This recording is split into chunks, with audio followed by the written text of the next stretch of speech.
3, 2, 1. Assalamualaikum semua. Hari ini saya sangat teruja kerana hari ini sekolah saya akan mengadakan kejohanan merentas desa. Jom ikut saya.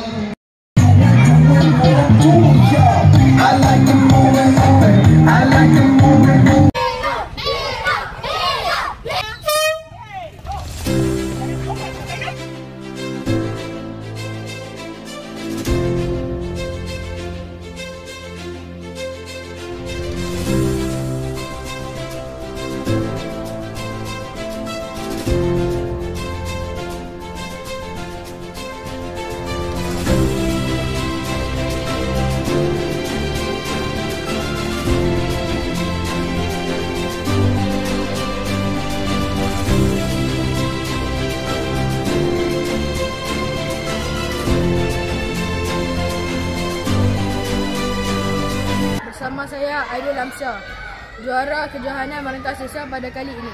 Aidil Amsyah, beri komen sedikit. Saya sungguh gembira pada hari ini dan saya tak sabar untuk menunjukkan medal ini kepada ibu bapa saya.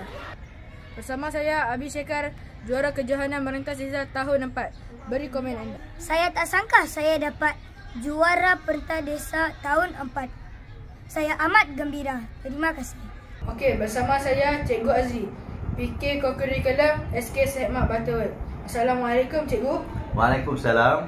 Bolehkah Cikgu memberikan sedikit ucapan tentang kejohanan merentas desa pada hari ini? Pertama sekali saya mengucapkan ribuan terima kasih kepada semua guru-guru, murid-murid dan waris yang terlibat dalam kejohanan merentas desa pada tahun ini. Saya beranggapan kejohanan merentas desa pada tahun ini amat yang hebat dan terbaik sekali. Tahniah kepada semua pemenang-pemenang kejohanan merentas desa 2024. Sekian, terima kasih. Badan sihat, otak cergas. Sekian, terima kasih. Kita jumpa lagi.